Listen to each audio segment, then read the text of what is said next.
اللہ کے صد احترام حضور پیر طریقت رہبر شریعت اولاد غوث اعظم نبی رائے شاہ رزق اللہ حضرت علامہ مولانا سید محمد باپو قادری دامت برکاتہم القدسیہ، نائب رسول حضرت علامہ مولانا مفتی عمران صاحب قبلہ، عزیزم گرامی قدر امام صاحب قبلہ قادری مسجد و دیگر معزز باوقار مشائخ اعظام، سادات کرام، علماء ذوی الاحترام و برادران اسلام، السلام علیکم ورحمۃ اللہ وبرکاتہ۔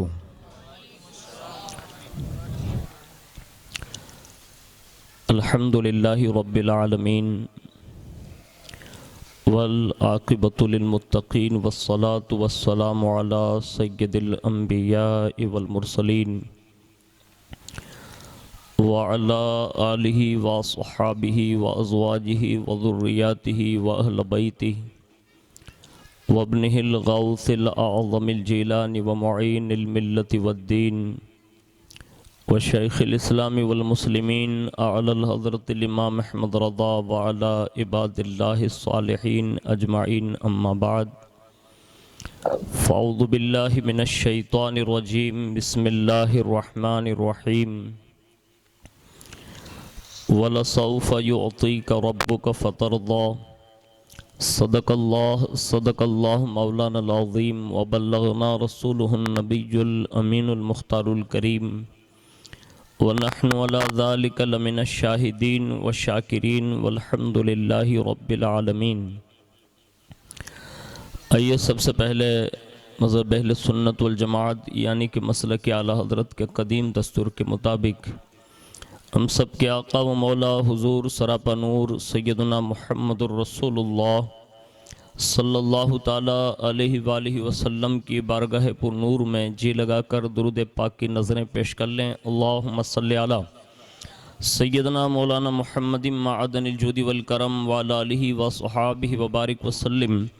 نبی اور آل نبی پر ایک بار اور محبت سے جی لگا کر درود شریف پڑھ لیں۔ اللہم صلی علی سیدنا مولانا محمد معدن الجود والکرم وعلی آلہ وصحابہ وبارک وسلم، صلاۃ و سلام علیک یا رسول اللہ صلی اللہ تعالیٰ علیہ وآلہ وسلم۔ حصول برکت کے لیے ایک بار اور محبت کے ساتھ درود شریف پیش کریں۔ اللہم صلی علی سیدنا مولانا محمد معدن الجود والکرم وعلی آلہ وصحابہ وبارک وسلم، صلاۃ و سلام علیک یا رسول اللہ صلی اللہ تعالیٰ علیہ وآلہ وسلم۔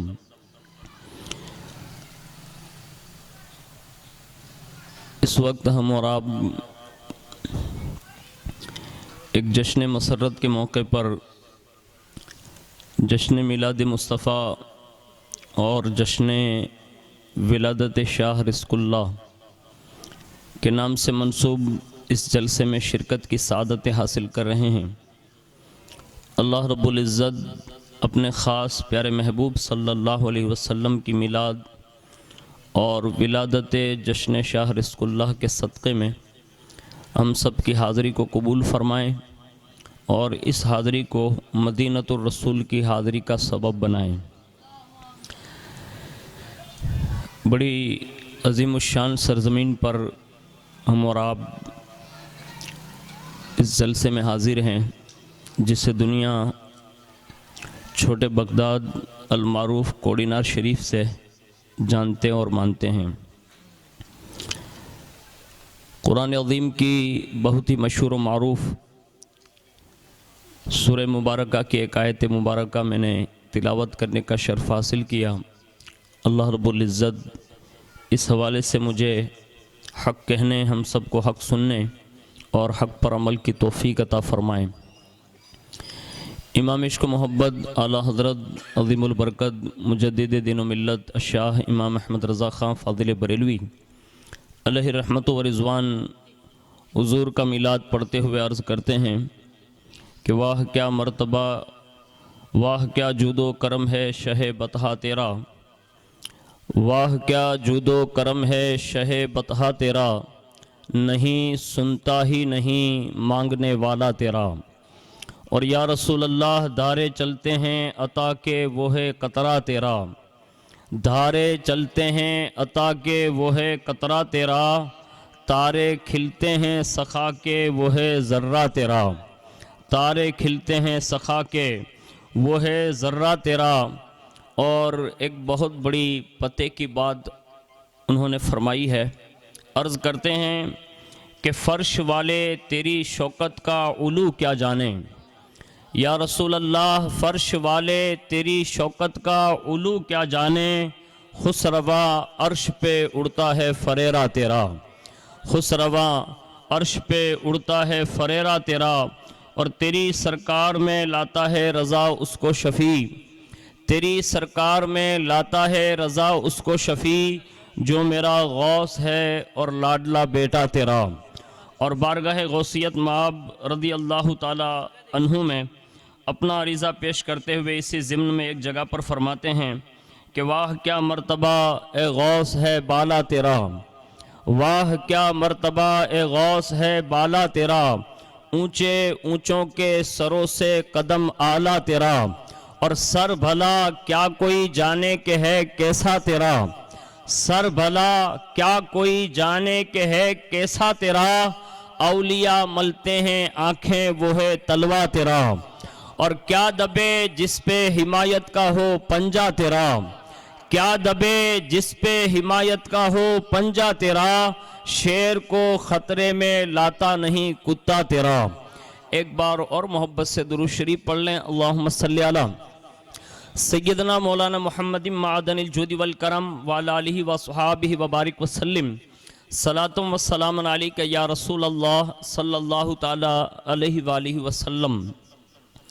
اللہ رب العزت کی توفیق سے ہم اور آپ ماہ ربیع النور شریف کے عظیم الشان جلسے جلوس سے جو ہے فراغت کے بعد ماہ ربیع النور شریف کے یہ ایام گزار رہے ہیں، اور سب سے بڑی معلومات ہم سب کے حصے میں یہ آئی کہ یہی وہ ماہ نور ہے کہ جس میں ہم سب کے شہنشاہ بالخصوص گجرات کے روحانی پیشوا اور رہنما سیدنا شاہ رزق اللہ بابا رحمۃ اللہ تعالی علیہ کی ولادت بھی اسی ماہ کی 17 تاریخ کو ہے، اور یہ ہماری اور آپ کی بہت بڑی خوش نصیبی ہے کہ اللہ نے آج ان کے جشن ولادت اور جشن میلاد مصطفیٰ میں ہم سب کو حاضری کی سعادت عطا فرمائی ہے۔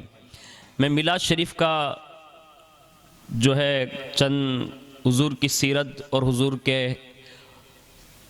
پورے ایک عظیم الشان جو ہے میلاد میں سے چند باتیں عرض کروں گا، اور اللہ نے اگر وقت میں برکت دی تو سرکار غوثیت مآب رضی اللہ تعالیٰ عنہ کے حوالے سے بھی چند باتیں عرض کرنے کی سعادت حاصل کروں گا۔ حالات اس وقت بڑے پرسوز ہے اور ناگفتہ ہے، لیکن اس کے باوجود بھی عشاق کو اللہ نے یہ وسعت دی کہ جب جب بھی اللہ خوشی کا موقع دیتا ہے تو حضور کے غلام حضور کا میلاد پڑھتے ہیں، حضور کے غلام حضور کے شہزادوں کا میلاد پڑھتے ہیں۔ بالخصوص پوری دنیا میں آپ اندازہ لگائیں گے تو آپ کو یہ حقیقت سمجھ میں آئے گی کہ جب جب بھی امت میں اللہ نے کوئی اچھا موقع دیا ہے، چاہے یہ امت محمدیہ ہو یا اس سے پہلی امت ہو، جب جب بھی امتوں کو اچھے موقع ملے ہیں تو امت نے شکرانے کے طور پر حضور کا میلاد پڑھا ہے، حضور کا ذکر کیا ہے، حضور کا تذکرہ کیا ہے۔ کبھی حضور کے معجزات کا ذکر کرتے، کبھی حضور کے اخلاق کریمہ کا ذکر کرتے، کبھی خلق عظیم کا ذکر فرماتے، کبھی حضور کی سیرت کا بیان کرتے، کبھی حضور صلی اللہ علیہ وسلم کی اہل بیت کا بیان کرتے، کبھی صحابہ کا تذکرہ کرتے، کبھی اولیاء امت کا ذکر کیا جاتا، کبھی قرآن عظیم کے فضائل بیان کیے جاتے۔ اس شان سے جس دور کو بھی آپ اٹھا کر دیکھ لیں، پتہ یہ چلتا ہے کائنات میں جب جب بھی لوگوں کو خوشیاں میسر آئی ہیں، جب جب بھی نعمتیں میسر آئی ہیں، جب جب بھی اللہ کا کرم شامل حال ہوا ہے، تو ان بندوں نے حضور کا بھی ذکر کیا، حضور کی اہل بیت کا بھی ذکر کیا۔ لیکن امت محمدیہ کا یہ خاصہ رہا ہے، اس امت کا یہ طرز عمل رہا ہے، ہمارے اسلاف کا یہ طرز عمل رہا ہے۔ کائنات کی تاریخ اٹھا کر دیکھو، امت کو جب جب بھی اچھے موقع ملے ہیں، چاہے وہ صدیق